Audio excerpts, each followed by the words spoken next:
ഈശോയെ മലയുടെ മുകളിലേക്ക് കൂട്ടിക്കൊണ്ടുപോയി സകല മഹത്വവും അവനെ കാണിച്ചു കൊടുത്തിട്ട് പിശാച് പറഞ്ഞു, നീ എന്നെ ഒന്ന് കുമ്പിട്ട് ആരാധിച്ചാൽ ഇതെല്ലാം ഞാൻ നിനക്ക് തരാം.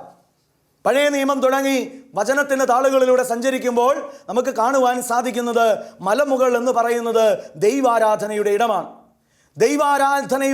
ദൈവത്തെ ആരാധിക്കുന്നതിൻ്റെ ഉത്തമമായ മേഖലകളിൽ നീ കയറി നിൽക്കുമ്പോൾ പിശാച് നിന്നെ പ്രലോഭിപ്പിക്കുകയാണ്.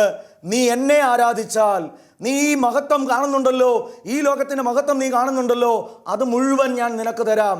പ്രിയപ്പെട്ട സഹോദരങ്ങളെ, പ്രാർത്ഥനയിൽ സാധാരണ നമ്മളെല്ലാം പറഞ്ഞു വയ്ക്കുന്ന ഒരു വലിയ പ്രശ്നമുണ്ട്. മറ്റൊന്നുമല്ല, പല വിചാരം. ദൈവത്തെ ആരാധിക്കുന്നതിനിടയിൽ ലോകത്തിൻ്റെ ചിന്തകളും എനിക്ക് അതുവഴി കിട്ടുന്ന മഹത്വങ്ങളുമൊക്കെ പിശാച് എൻ്റെ മുമ്പിൽ കൊണ്ടുവച്ച് നിരത്തുന്നു.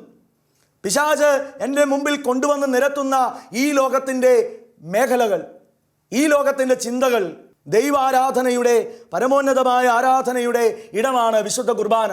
ചിന്തിച്ചു നോക്കുക, എത്രമാത്രം ആത്മാർത്ഥതയോടെ ഏകാഗ്രതയോടെ ദൈവത്തെ ആരാധിക്കുവാൻ വിശുദ്ധ ബലിയിൽ നമുക്ക് സാധിക്കുന്നുണ്ട്.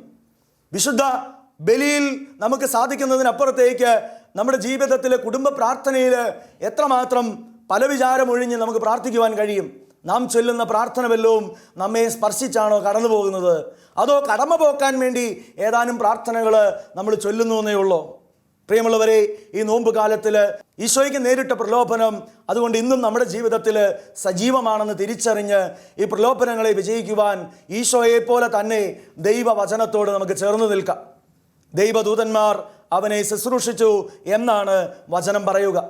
നമ്മുടെ ജീവിതത്തിൽ അതുകൊണ്ട് നമ്മൾ മനസ്സിലാക്കുക, പിശാചിനെ ദൂരെ അകറ്റുവാൻ വേണ്ടിയിട്ട് ഈശോ പറയുന്ന തിരുവചനം നമ്മൾ കാണുന്നുണ്ട്. പിശാചേ, നീ ദൂരെ പോവുക. എൻ്റെ ജീവിതത്തിലേക്ക് പ്രലോഭനവുമായി കടന്നു വരുന്ന പിശാചിൻ്റെ മുമ്പിൽ ദൈവവചനമാകുന്ന വാളെടുത്തുകൊണ്ട് ദൂരെ അകറ്റുവാൻ, ആ പിശാചിനെ ആട്ടി പുറത്താക്കുവാൻ വേണ്ടിയിട്ട് നമുക്ക് കഴിയണം. അതിന് നമുക്ക് പ്രാർത്ഥിക്കാം. ദൈവത്തിൻ്റെ വചനത്തിൻ്റെ അഭിഷേകം, ദൈവത്തിൻ്റെ കാരുണ്യം നമ്മളിൽ നിറഞ്ഞു കവിയട്ടെ. പിതാവിൻ്റെയും പുത്രൻ്റെയും പരിശുദ്ധാത്മാവിൻ്റെയും നാമത്തിൽ ആമേൻ.